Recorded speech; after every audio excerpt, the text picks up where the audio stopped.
Okay, we're going. All right. So here's my big my vulnerability right out of the gate, Laura, is when you were giving me your background, you conducted qualitative research, and then you have a word phenomenology for your dissertation. Did I say that right? Mm-hmm. I've never heard about that, but it makes me think of like I don't know. There was an old Muppets thing or something where it was like phenomenon. Do you remember that one? Oh, I just remembered that when you said Okay. Did you? Okay. Yeah. So what is phenomenology? So phenomenology is basically just taking a subject and trying to tease apart what's going on. So maybe like a subject that hasn't been studied in depth.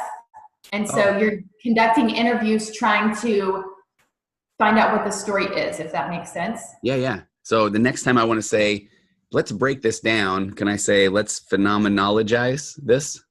Sure. I don't even know if phenomenologize is a word, but. All right. Well, I mean, I can go. If I say it with enough conviction, people will believe that it is a word. Yeah, exactly. Right? Okay. All right. I mean, I already just broke the rule. I called you Laura, but you are Dr. Laura Sparrow, which I always love that. I mean, do you have people call you Dr. Laura? No. Well, my husband sometimes is like, oh, Dr. Laura, or my kids will be like, my mom's a doctor, but not the kind of doctor that like you go to when you're sick. Okay. So that's like as much as I get. Okay. I love it though. I do. And then I don't know if I'm sure you've thought this or the joke of, I always feel like if you're in a plane and somebody says, somebody's having a heart attack, is anyone a doctor? I mean, you kind of go, technically I am, but I don't know if it would help right now. Not that kind. Okay. I won't say a thing, right? Exactly. I'll just kind of keep to myself. But so, and I know we're talking about a pretty sensitive topic today, and I'm just so grateful that you are willing to share your story. And I had kind of mentioned to you before we recorded, boy, I'm hoping you're up for doing the heavy lifting and the driving, because I feel like as a man, in particular, that and even this topic in general is one that I think in the article that I'm going to link to and we'll talk about, where you kind of talk about if someone hasn't gone through something similar, would they even have any idea of what you've been through or what to say or do? Yeah. Yeah. So do you want to kind of, right? Do you want to kind of just, I don't know, the best way to start, right? So you had shot me an email, and you want to kind of talk about that? I'm kind of curious, like what led you to feel like, okay, I think this is something that needs to be talked about, because I'm so grateful you did. Well, thanks. I'm so grateful that we were able to connect, because I feel like it's a really important topic and something that maybe isn't talked about as much because it's a hard topic. Yeah. So I found out about your podcast from one of my friends had posted that she found your episode. I think it was about finding your emotional baseline. Yeah. She'd been diagnosed with depression and was just struggling. And she said, this is a really good podcast, kind of just like a good, if you're interested and you feel like maybe something's off, listen to this and see what you think. Oh, that's nice. And so, yeah, I have a background in my PhD is actually in counseling. So I'm always interested in like mental health things. And kind of anyway, so I jumped on and listened to your podcast and really liked the idea behind what you're doing. I just feel like it's a really good way to I feel like psychology and sometimes counseling and therapy and stuff seems so overwhelming and big to people that they just avoid it altogether. Yeah. And I feel like the way that you break down topics makes it really approachable and practical, and people can understand what you're talking about. They don't have to have like a background in psychology. So great. Yeah. No, that makes me feel good. I appreciate that. When I started reading, or when I listened to your podcast, after I listened to it, I thought, well, maybe I should look and see if he's done anything with loss, or because we experienced a loss last year, and I thought, let me see what else he has. I didn't really see anything, and kind of just started looking at, for different options on podcasts. I hadn't really thought about that before as like a resource. I've been reading a lot of books, but and then I just had the impression that maybe I should send you an email. Yeah. And I was grateful. And I think I had shared with you, man, imposter syndrome kicks in, but I get a lot of emails, and I feel so bad when I don't get a chance to respond. And I think I had come out of a session and there was yours. And I had been working with a couple of clients that have experienced similar, I know it's all different, but kind of something in this area. And I just had to go all in on empathy mode in the sessions, because I really don't know what to do or say. So I do really feel like the timing was just perfect, and this needs to get out there.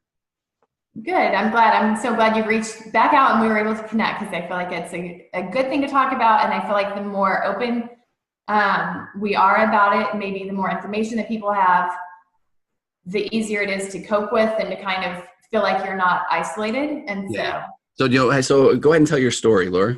sure. So we live in Texas. I recently got my PhD. I started going to school when I had my oldest. He's now 10.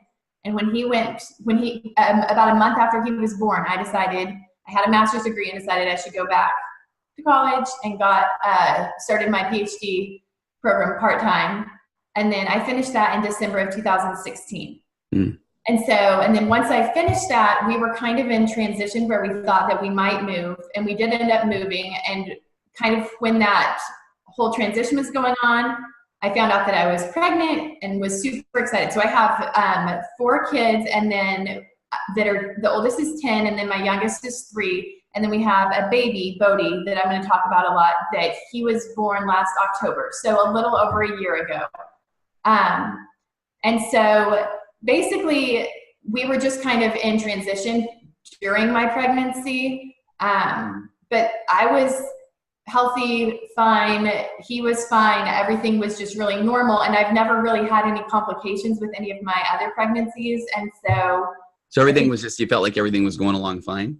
Yeah. Yeah. And I'm curious, are you one of those that do you enjoy being pregnant? I mean, or is it, let's just get this done with and bring me the baby, or? So the first time I was pregnant, I was like, oh, that's not so bad. Like, what do people complain about? Yeah. You're a little bit uncomfortable. By my 5th pregnancy, I was like, wow, this is you've got all these little kids running around and just the exhaustion. And then I think just like it's taking a toll on your body kind of. Yeah. So, and definitely because we weren't in a house, we weren't settled. We didn't know exactly where we were going to be.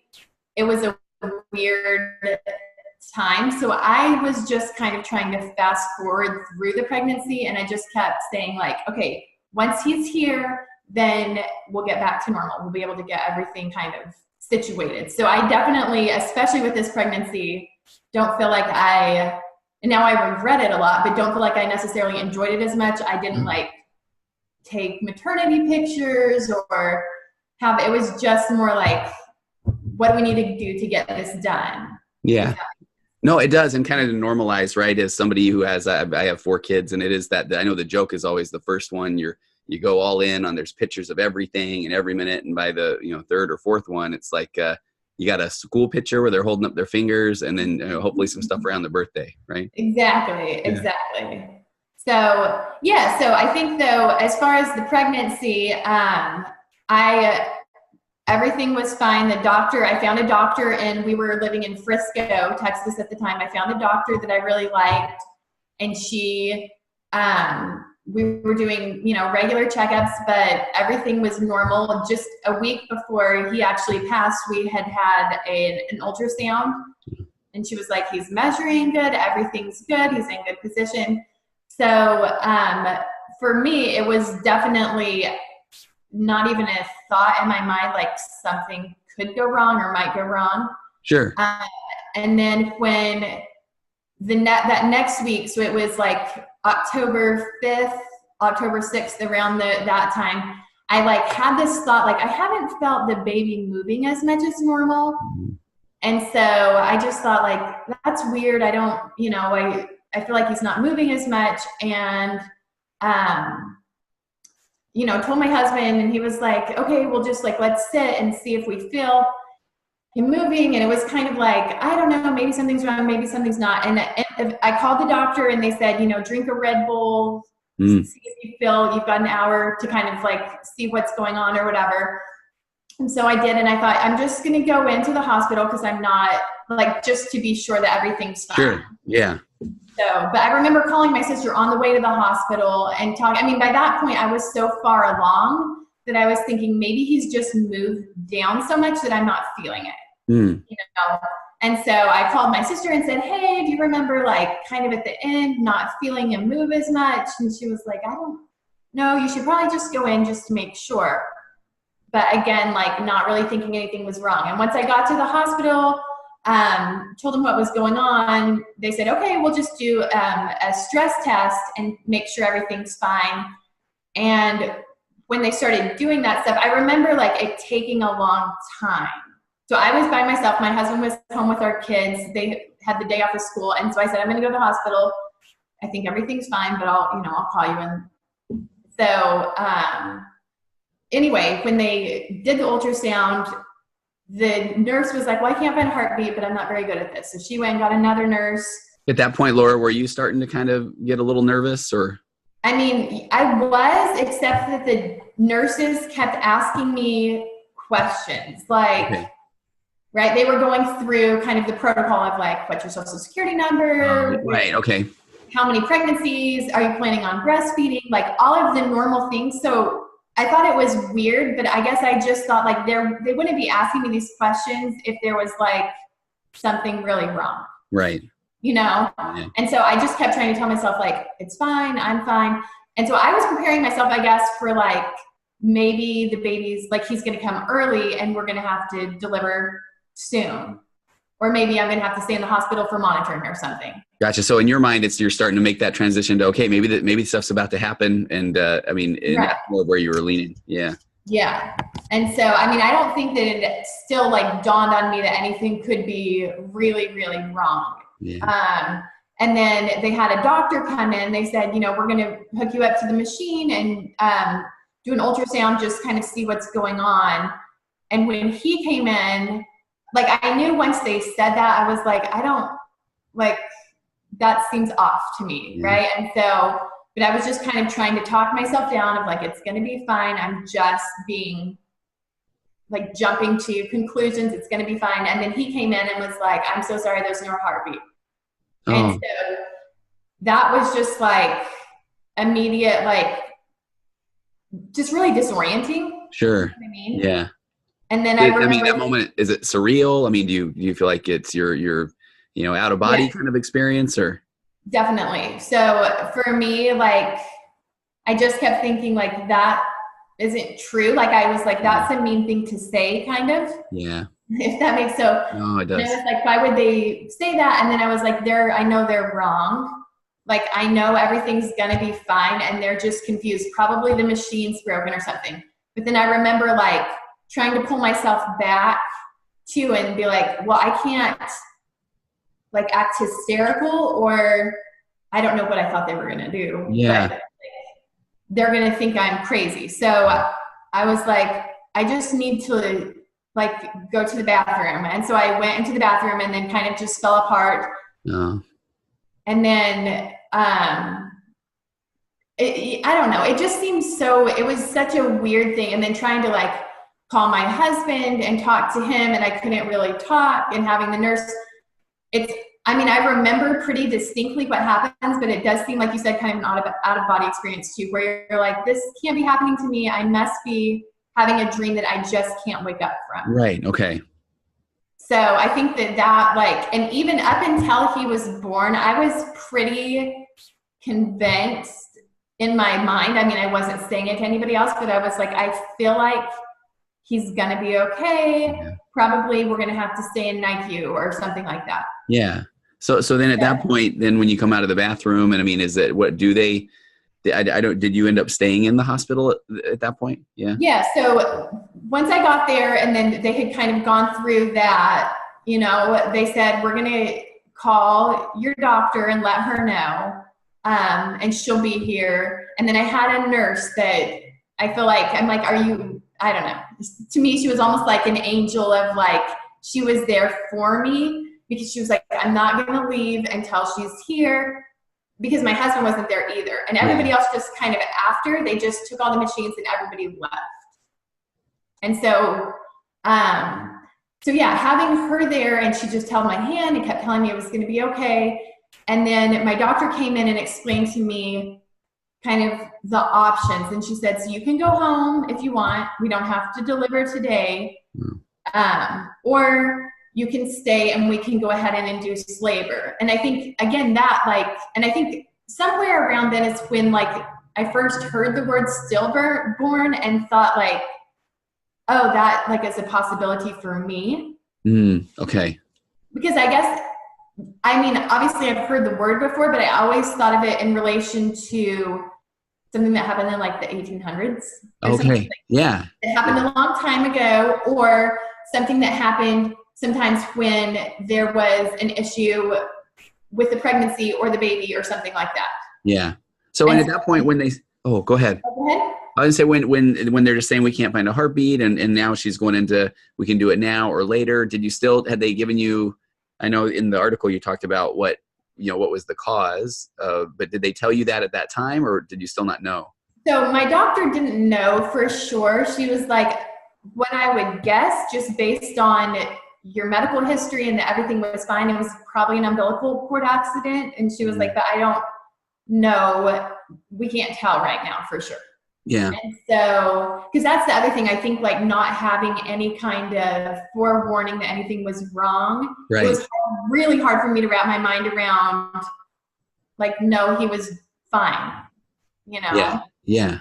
And so, so she kind of explained that it probably was the umbilical cord being wrapped really tightly, and that's what it was. And it's just really like an uncommon thing. I feel like it's like statistically like I think it's about 1 in 100 babies, so about 1% of pregnancies are stillborn. Okay. Which is, to me, surprisingly high, especially compared to the U.S. has a lot higher rates than a lot of other countries that have similar medical technology and treatment and stuff. Have you looked into why that is? I mean, now does your research background kind of kick in? And I mean, did you end up going back and looking at a lot of research around this? Yeah, so I've looked at a bit. At first, it was really hard to like do that, but then also like I felt like I needed all these answers. Yeah.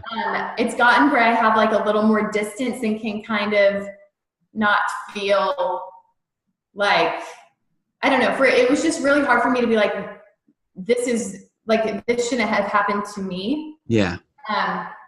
And so I think that, like maybe now when I read research, I don't start getting obsessed over it and like can't stay up at night and try to figure this stuff out. It's just more like reading to get more information and see, because I think it is something that's maybe not talked about. I mean, I don't remember with any of my pregnancies ever, obviously they talked to you a little bit about miscarriage in the beginning and kind of signs and ways to try to avoid that. But to think that like, I mean, I don't remember anybody saying anything about stillbirth or that it just didn't compute, I guess, for me that could happen. Yeah. And so, I think that and specifically like with because I've had 2 other kids that had the umbilical cord wrapped around their neck when they were born, and they were both fine. Okay. And it's actually fairly common to have like the umbilical cord wrapped. So I think the statistics that I was looking at, I mean, I think it's like 1 in like 10,000 stillbirths would be caused by the umbilical cord. It's just not something that normally they even really monitor for, because it's usually not an issue. Okay. So then what was that like at that point, and were you still kind of thinking this isn't, he'll be okay? I mean, was that what was part of did you want to then deliver at that time? I mean, was that? I just felt like I couldn't go home. Yeah. So I just thought like, I can't face my kids. I don't even know what I would tell them or it was just too hard to think of that. And I think that, in my mind, I just kept feeling like they were like confused. And so, and kind of the whole, you start bargaining with God kind of thing. Right. Like, I know you can save him, whatever, like all of just kind of, it was a pretty dark, especially that night while I was in labor and waiting to deliver, of just trying to like wrap my mind around something when I was so disoriented and just kept thinking this has to be a mistake. Yeah. Yeah. So, and you talked about, in one of I don't know if it was in our email or in your art, in the email where you said one of the most striking things you've noticed is how prevalent guilt and shame come into play. with the bereaved mom. So, I mean, was that starting to then during that process? I mean, especially during the bargaining or, you know, what was that like? Yeah. So I think, especially before we knew for sure what had happened, I just kept replaying like the days before and thinking, I should have come in earlier. I should have known, how could this have happened? And I'm not known that. Like, what's wrong with me that I wouldn't realize that something was going on, you know? And so I think that was really hard. My doctor actually helped a lot with that and talked me through it and just said, you know, you don't know. There's no way. She was like, the only sign that something's wrong is that you feel lack of movement. And that's when you come into the hospital. Yeah. And she said, really, by that time, it's too late. Like, there's no way you would have known. But for a long time, I just couldn't get past that. Like, just feeling like it was my fault. Did I maybe eat something? Or the day before, my kids had had like a little race. They did like a little fundraiser where they were doing laps around the school. And so my 3-year-old and I had been there and watching them. And I thought like, maybe I was on my feet too long and I pushed myself too hard, or right. Like trying to make sense of it. And I think also the sense of isolation really contributes to that feeling of like shame and guilt. Yeah. Okay. Where you just kind of feel like you don't want people to know because they're going to think that you're a terrible person and you did something wrong. And that's the part where, and I know maybe we're going a little out of order, but that's the part that just breaks my heart as a therapist, because I feel like I know maybe a clinical tool, maybe, you know, acceptance and commitment therapy, where if your goal is to be there for your kids or to move, you know, whatever that is, that it's like normal to have the thoughts, you know, and we're not, you know, saying that it's bad to have the thought, but then is it a productive thought? But even as I'm saying that to somebody who is going through this, I feel like, man, this is not, I don't even know what I'm saying, you know, because I really don't, I don't know, I can't imagine what that's like. So I feel like even as a therapist, you know, my empathy meter kind of overflows. And then I feel like I go into just cliches. And I think that you had talked a little bit about that, right? Where when people just tell you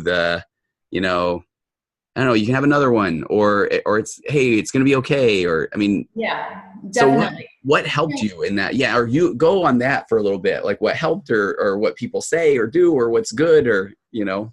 So I think the thing that helped the most, one of my friends, I texted her because I couldn't really talk. Like I was just so upset and sad that it was really hard to talk. So after I found out, I texted my sister that I'd been on the phone with and just said, hey, you know, this is what's going on. Can you call mom and dad and tell them? And then I kind of had my husband, once he got there, help with that, like call people and stuff, because it was too hard for me to talk. But I texted one of my good friends. We had moved from New Mexico not too long before that. And so I texted her and told her, and she texted me back and was just like, I'm so sorry. I found out at the or she's like, I'm at a soccer game and I'm just crying. Like, I don't know what to do. And just knowing that she cared and that she was crying and that it like affected her, I think was a lot more helpful than like anybody saying, it's going to be okay, and this wasn't the plan for you or for him or whatever, which I know like that's well-intentioned. And I feel like a lot of people, because they don't know what to say, think, well, I have to say something. Right. So let me say something positive. Yeah. Right. And so which then does that play into the guilt or the shame of, man, well, I should be thinking positive too. What's wrong with me? I mean, does that kind of play into that? I don't know if I thought that it was like, oh, I should be thinking positive. I think it was more just like thinking they don't know what they're asking me to do. Like you're asking me to say that my child, like it wasn't meant to be. Like, how do you reconcile that, you know? Yeah. And then I think that it also kind of played into, well, especially when it's like religious cliches of like, God doesn't give you more than you can handle and all of that kind of stuff. And I didn't get a lot of that. I feel like most of the people that talk to me, especially friends and family, just said, I'm so, so sorry, you know? And that, I mean, that's all you can say. I'm so sorry. What can I do? Or I'm going to do this. Like, it wasn't, because there wasn't any way to fix it. It wasn't, I need somebody to, you know, do anything. I just don't want to be thrown deeper into the, like, why did, because it makes it sort of seem like, well, then God's doing this to you because he knows you can handle it, kind of thing. I would never choose this. Like, I don't want, if that's what being strong means, I don't want to be strong or being able to handle things. I just thought, like, no, that's not, I will, you know. And so I think that, and I also think that it's really important when people are trying to be supportive and to realize that, like, just saying you're sorry, they're sorry, and checking on you and saying, I don't know what to say, but I'm so sorry, is really so kind and so reassuring to just have somebody kind of sit there and be with you in the sadness instead of feel like you're, like, I read a book that said, she said, it was by a woman that had experienced this stillbirth, and her baby was 40 weeks. So pretty similar situation, had no idea anything was wrong. And she said, I feel like I'm a cautionary tale. Like, no one, like, I'm like an untouchable person. I don't want to be around pregnant women because I'm afraid that whatever bad mojo or whatever I have is going to rub off on other people. And I think that that kind of plays into the shame and guilt too, of, like, you're at this time when you're supposed to be really happy and excited, and people are having baby showers and doing things to celebrate your baby, and then your baby dies. And what do you do with that? Like, what do people do with that? Yeah. Yeah, no, I like how you said it's more just this, to be there with you, to sit there with you, kind of that whole definition of empathy, right? Yeah. And then you mentioned that maybe in that where people just saying, I'll do this for you. Or, I mean, I've got an old ecclesiastical leader that would say that, you know, he would just always go mow somebody's lawn, wouldn't ask, wouldn't, you know, but it was like, what can I do? That kind of thing. Yeah. But I just want to real quick too, because I deal a lot. I remember when I was a brand new therapist, and I can't lie, I remember the first couple of times where I used those, all these things will be for your good, or you won't be given more than you can handle, thinking that, oh man, they'll love this, right? And just immediately feeling like, oh, that isn't helping me right now, you know? Yeah. And I do feel like that's something that a lot of people, you know, they think that, oh, wow, you know, Laura's probably never thought of this part, right? I mean, but it's so much deeper than that. Well, and I think that you realize, like, at least I realized that I was making other people feel awkward. Okay. So it was sort of like, I didn't want to be around very many people because I knew they didn't know what to say to me, and I didn't want them to feel weird about not knowing what to say to me, or them being like, oh, I'm saying the wrong thing or whatever. But having, like, this idea that, yeah, I think because, especially something like this where there's not, like, there wasn't choice involved, right? It wasn't like there was an accident, like a car accident or something, and somebody made a wrong turn, or and there wasn't even, like, medically, nothing was wrong except kind of this freak thing that really never happens, that it was hard for me to, I guess, wrap my mind around, like, that, I don't know, that, like, you know, God's a perfect God, but he doesn't come in and take away our agency or things like that. And I thought, well, what about in this case? Because there was no agency. Like, there was nothing. I felt like, on the one hand, I felt like it was my fault. And on the other hand, I felt like there was nothing I could do to prevent it from happening. Yeah. So trying to reconcile that, and then trying to feel like, if I was really, really sad or doubting that this should have happened to me, or that this was the plan or whatever, that meant that I wasn't faithful or whatever. Like that was just too much.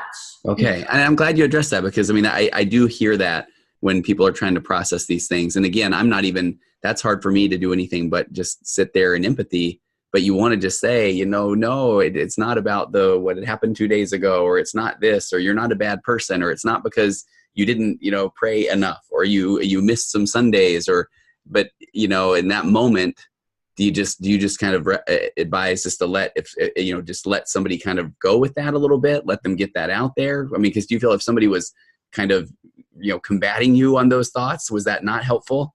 Yeah, I think for me, it was more like, I felt like I knew sometimes that I was being unreasonable when I was going, I feel like it's my fault. I feel like this is so unfair to especially I felt like a really deep sense of loss for my kids. Oh, okay. And that was really hard to think like my son, my oldest, that's 10, when we found out it was a boy, I mean, he was over the moon excited, And so I felt like that had been stolen and taken from him. Because your other ones, you got 3 girls after him, right? Yeah. Yeah. Okay. So I have Benson's my oldest, he's 10, and then I've got an 8-year-old, a 6-year-old, and a 3-year-old. And you just kind of that was really hard, because he, especially when people would say whatever, their little, helpful thing is of oh, well, everybody goes through hard times or something like that. And I thought, this isn't the same as losing a job, or right. It's just not the same. And even if it was this is my trial, I don't feel like it's fair that my kids have to confront something that I can't even understand as an adult. Why would they have to confront that when they're tiny? They're just so little. And so I think that, I just think that most of it is really people that are willing to listen to you. Okay.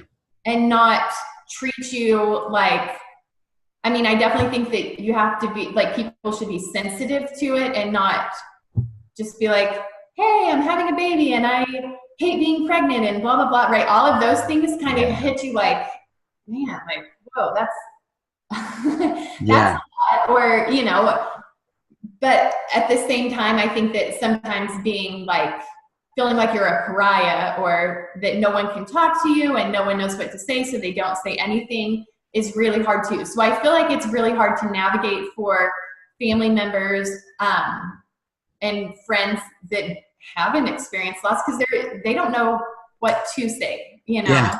No, so I think I love, I mean, well, I love that. So I think that where we're going, some of the questions that I had here were, how do family members or friends support, a bereaved parent, and how do they understand their children, or how do they help their children understand? And I mean, I feel one of the big takeaways is being able to talk about it, and not feeling like you have to go fix and judge the person. Right. So and you said that one of the things when you've attended group counseling for women and you've done some individual therapy, but I love this. You said, in my experience, giving voice to my feelings without being encouraged to, quote, look on the bright side or move on, have been the most helpful part of therapy.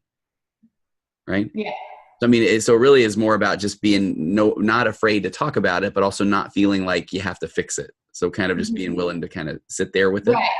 Okay. I think that for people that are very action oriented and they're I want to do something for her, what I would recommend is doing things like sending a gift. I have a necklace that I wear almost every day that has Bodhi's name on it that some friends sent to me, and I love it because I feel like it just reminds me of him. It's something really small, but it's a big deal to me. Do it sending something like that, or texting on a birthday, or on even around holidays, and saying hey, how are you doing? I know this might be a hard time. I love that you're saying that, because I mean, I feel like, and again, I go back to my before therapist life of where, I don't know if they want to talk about this, or I don't know if they want to hear about this, but it's not as if you're not thinking about it. I had a brother pass away when I was 21. He was 24. And I remember for a few years, even, it's should I say to mom, do you remember this is Tim's birthday or not? And it's of course she's thinking about it, So, Right. I mean, I think later on it was, it's nice to say, hey, I'm thinking about you, thinking about him. I mean, so that kind of what you're saying is don't be afraid to send those Right. messages I love that. A Yeah. lot of the like groups that I've either been part of or like when I've talked to other moms that have gone through this or something similar, I mean, infant loss and child loss, I think a lot of people are just really terrified that everybody's going to forget about their kid besides them.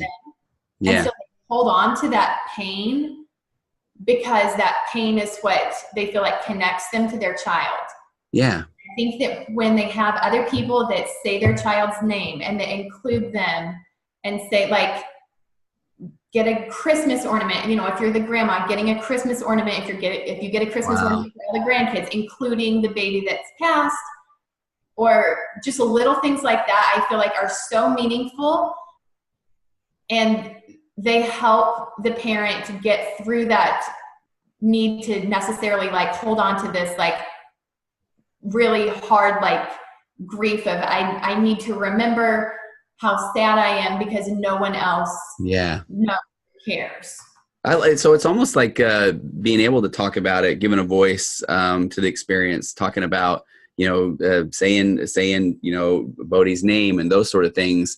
I mean, that's like a whole shift to taking away that what if everybody forgets, right? I mean, and it will help you just continue to process that in a good way, a positive way. Yeah, and I think that it's helped my kids too. That's one thing that I've been really interested in and kind of feel like something that I hadn't thought of before this experience that I feel a lot more strongly about now is that kids need to be told what's going on in really concrete ways. Okay. Because it's really confusing and overwhelming. And it's really hard. Like at first, I just cried all the time and I felt like I was going to scare my kids. And so I felt like I need to just be away from them so they don't see me or whatever. And I think there is some of that where you don't want it like, kids are very concrete. So it's like how they're feeling in the moment. My kids would cry 1 second and say like, I'm so sad. And then the next minute they would run off and play. Okay. Yeah. So realizing that, they're not going to be, and they shouldn't be sitting there just going over everything 24/7, but they still need to understand what happened. We decided to have our kids come to the hospital to meet Bodhi and to hold him. And we had pictures. Talk about that, right? Yeah. Okay. Cause I didn't even know until working with some people that have gone through this, I love that that's part of this, right? I mean, and that's a big part of, hey, this is Bodhi and he's, you can hold him and I love that you took pictures of him and right. Yeah. So we took pictures. We had a good friend of ours came to the hospital. She's a photographer and she took pictures. And the kids held him and it was so sweet. And so in so many ways, like such a beautiful experience that even though it was so heartbreaking, that's like the time in the hospital that I can look back and be like, thankful that it happened. Like thankful that piece happened for our family and our kids, because I felt like before that I was in such a dark place that I was just terrified that I was going to do the wrong thing. And I didn't know how to have my kids, like, I didn't know what to tell them. I didn't know if they should come, if I was going to scare them. And so for me and I think it's a really individual decision. Sure. I was really glad that we did that. And I feel like my kids definitely feel very connected to him. We say prayers for him every night. They talk about him. We have like on Valentine's Day, we send Valentines, we make little Valentines and we send to my mom to put on his grave because he's buried on my parents' land. And so just things like that, I feel like help them realize that he's part of their family and that it's not just this sad, scary thing that nobody can talk about. I love, and I know there's going to be people that are going to listen to this that have experienced this and maybe didn't know, they didn't know what to do and they maybe didn't do that with their kids or whatever. And again, no guilt or shame there. And do you feel like, in your opinion, hey, we could still even bring it up now, or we could get the kids around and talk about it. And it's okay to talk about, their brother or sister. And, do you feel like it would be healthy to kind of try to start to normalize that more if someone hasn't done that? So I think for us and just our situation, we felt like the kids should come to the hospital. I think that's really individual. I wanted to hold him. I held him the whole time we could. Like, I just wanted him with me. Yeah.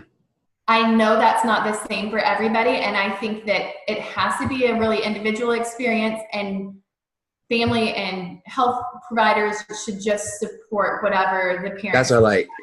Yeah. And I think I don't think there's like a template for like, this is the right way to do things. I do think that not ever addressing it with kids, or really like addressing it in really abstract ways, is really confusing to kids.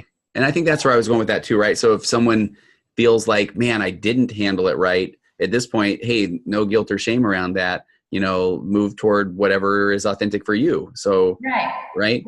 Because I know I get questions about, even if somebody says, how many kids do you have? And if, so when you get that question, how do you answer that? I mean, for you. So that was a big thing. At first, I just sat on the couch every night, and I was going through my mind of how do we go forward? What do we do now? And that was one of my big things. I just kept telling my husband, what am I going to say if somebody asks me how many kids we have? What do I do? And so for me, what I've I don't think there's a template. I don't think there's a right answer or a wrong answer. A lot of the women that I've talked to that have experienced similar loss, a lot of them say, in my situation, it would be 5. And they'll say, one lives in heaven, or that. Okay. I was that. Yeah, I was shuffling papers to get to in my notes at the end of the article on the Gottman Institute, which I will link to. And man, I hope that everybody who, if they know someone that's experienced this, even if not, would read that, because I think there's some really important stuff about empathy. I want to talk about that in the article too. But your sign off, your signature, Dr. Laura Sparrow has a PhD in counselor education. Her research focuses on supporting children with developmental disabilities and their families. Laura and her husband, Mark, live in Austin, Texas with their children, Benson, Bryn, Bailey, and Belle. Laura and Mark also have an angel baby, Bodhi, who lives in heaven. I just think that is beautiful, right? Thanks. Yeah. And for me, it's easier to talk about it. If I'm typing it or it's on social media, it's a little bit easier for me to share. Typically when I am meeting someone new and they ask me, it kind of just depends on the situation. Sometimes I say 4 kids because I don't feel like I can handle the follow-up questions, or I don't feel like I can do it. And sometimes I say 5, and I told my kids too, because my kids, I realize they get that too. They'll hear somebody say, oh, you have 4 kids. And my 3-year-old was like, no, our baby brother Bodhi died. And then, the Target cashier's like, oh my gosh, I'm so sorry, right? It makes it really awkward, and you kind of feel bad for making them feel bad, and it just becomes this big thing. And so after that happened once, and I didn't know what to say, and just kind of broke down into tears, and my kids were all standing there going, it's okay, Mom, and stuff. Yeah. Then we talked about it and said, you guys can answer that however you want. We know he's part of our family. If you want to tell people about him, you can. If you don't want to tell people, and it's something that's more special and private for you, that's okay too. And it doesn't have to be an all or never. I love that. I really do. I mean, I feel like there's so many good things that I think people are going to take away from this, of that, because that's some of the stuff I hear is, sometimes I want to say this, sometimes I want to say this, almost like I'm crazy, right? And no, you're experiencing it. It's there, like you say, no template. And the cliche that I do think is correct is no correct way to grieve or loss. I mean, this is you're processing it, because this is unique to you, right? Absolutely. Yeah. There's a part of me, and I want to, before we get to the part, one of the things in the article, I just feel I was finding myself almost getting angry of thinking of what people could think of when you're talking about holding Bodhi or taking pictures of, and if somebody doesn't know what this is about, and if anyone, thinks, oh man, I wouldn't do that or whatever, that's the part where I want to say, no, like that's a don't. I mean, that's a keep that thought to yourself or on the inside, and just have Right. empathy, right? Because, and I think that kind of segues into in the article that you wrote, you talked about posting a picture of a drawing that your 5-year-old drew for Bodhi with the caption, "I love you, sweet boy," on Instagram, right? Kind of talk about what happened next there. So I typically around, like, he was born on October 7th. And so like on the 7th of every month, a lot of times I'll post, you know, a little picture or just something. And I feel like for me, it's just a way to remember him and to give other people like my family and my friends, my good friends, a little bit of connection to him, because they don't have, I realize like they don't have the same connection with him that I did, right? Yeah. Like because of the circumstances and the situation. And so anyway, I posted something and then it kind of came back to me that somebody was like, I wish she would stop posting things like that. It's really depressing and she should get over it. I don't know exactly what was said. Right. It's kind of like where I was like, well, that's really weird. And so I, you know, told my sister and was like, hey, somebody said this, like, what do I do? And she was like, that's the meanest thing I've ever heard. Just block her, never. And it wasn't even anybody that knows me well. It was fine. So I just said, you know what, that's her issue, obviously.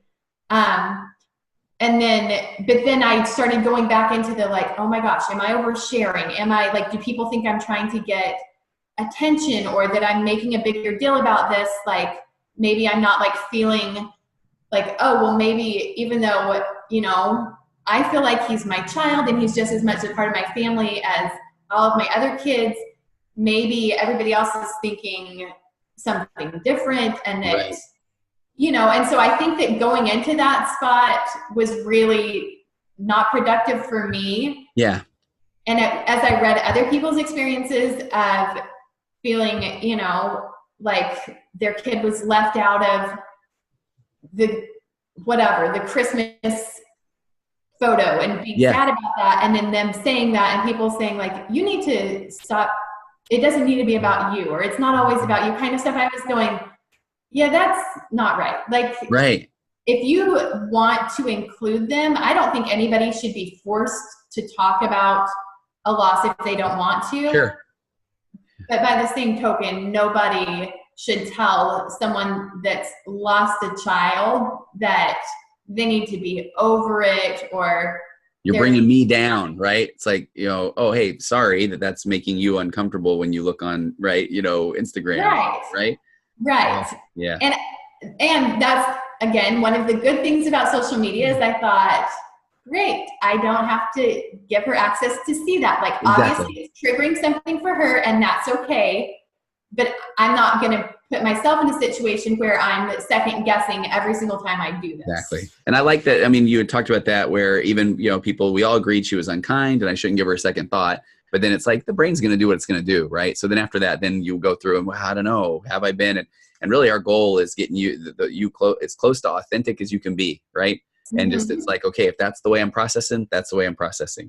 And if that's what, and I love that you're talking with your kids about this. And I mean, I love that you're the one that gets to drive the narrative, and there are going to be people that bring their own baggage into even a viewing something or hearing this, or, you know, and it's okay. They can do them. Yeah, right. It's okay. And I think that for my kids, they've all handled it a little bit differently. Yeah. But seeing them and the way that they connect with him and the things that they understand. I mean, my 8-year-old, whenever the incident in Target happened and I was in tears, and she was going afterwards, she was like, Mom, it's okay. We can just tell him we have a baby brother in heaven. And I was like, oh yeah, we can. Like, so I don't know what to say. I feel like I'm betraying him if I don't say anything. I also feel like I'm exposing myself, like a really vulnerable part of myself, to a Target cashier that I've never met if I talk about it. And so just seeing their like innocence and their ability to take something really complex and the simple, sweet truths that they understand that Yeah. we sometimes lose has been really helpful for me, and I think helpful for them. We have they all have little bears that we made while I was pregnant. And we have one that we made for Bodhi. And so sometimes, like, when one of them is sad, they'll say, like, oh, I want to snuggle with my Bodhi bear. Or we have a little book that we read at night that she calls, like, her Bodhi book, and just things like that, where that's really helped me. Like, that's been really healing for me too. And so I think that, just being really open with kids, and not forcing them to talk about it if they don't want to talk about it, but making sure that they know that they can talk about it if they're ever feeling sad. If they want to share at school, they can, but they don't ever have to. I think that's kind of gotten me through, I feel like, this last year, where I've said, like, okay, I'm struggling, but I want to make sure that my kids can process this and not just look back and be like, man, remember when mom was so sad and she couldn't function and don't talk about anything. Yeah. And I feel like part of that too, it sounds like for you is, and let them know it's okay for them to talk about it. I feel like, if at Target you could have been, oh, we don't say that, but I'm so glad, right? You were saying, hey, she said it, and let's talk about it. I'm not afraid to have those conversations, right? In the article you said, and I just want to quote this, everyone should be allowed to grieve on their own terms and on their own timeline. Bereaved parents need to be validated and supported in their efforts to remember and memorialize their children. There is no limit to the depth or duration of the grief and pain associated with the death of a child. That touched me. I know, in talking even with my own mom not too long ago, I guess my brother died 30 years ago or so, and it's like, obviously she still thinks about him, and that's okay. There's no reason to tell somebody, really, it's been that long, and right, that's not a productive comment, right? After Barbara Bush passed away, I read something about how she had a daughter that I think passed away when she was like 4 years old. And they mentioned that in the article, that still when somebody would talk to her about it or ask her about it, she would always tear up. Wow. And I think people sometimes take that as, oh no, I hit a sore, like I shouldn't have brought that up. Right. For me, and I think for a lot of people, what you said of, like, you're not reminding them that their child died. Right. That's not something that they haven't forgot, right? Yeah. It just, a lot of times, like crying and having that release of, like, somebody else cares, somebody else remembers, is just so sweet that, it does make you kind of cry. It's hard to, it makes you get choked up, but not like, why would you ever bring that up, or why, Yeah. Laura, this was wonderful. I'm going to link to the article, and I just really, really appreciate you being willing to share. I mean, this was, I don't know, I feel like you've helped me now to be a better therapist. I feel like people are going to take away from this that it's okay to let your kids talk about difficult things, and even helping a lot of people that are going to, I don't know, if their friends go through this, they're going to be able to sit with them and be able to kind of have the conversations. And I just really appreciate you doing that. Well, thanks so much. And I also, and I can send it to you, but once we started I was looking at the questions, I thought, I should link to some resources that I think are helpful. Okay. And so I just started like a little Instagram that has like a link tree to some books that I've liked or some podcasts I've listened to. So I'll send that to you. It's really, I started it yesterday. Please. Okay. Do this, but I'll keep working on it, and I'll send that to you. And if people have other questions or want to get some resources that I think have been really helpple, then what's the Instagram account? Dr. Laura Sparrow. Perfect. Okay. Dr. Laura Sparrow. So I will link like crazy. I don't know if you'd be willing to, I'd love to talk to you about the work you've done with the children and disabilities and that sort of thing, maybe at a future time. Yeah, that sounds great. Okay, thanks so much, Laura. Hey, I'm going to hit stop, but then hang on just a second, okay? Okay, sounds good.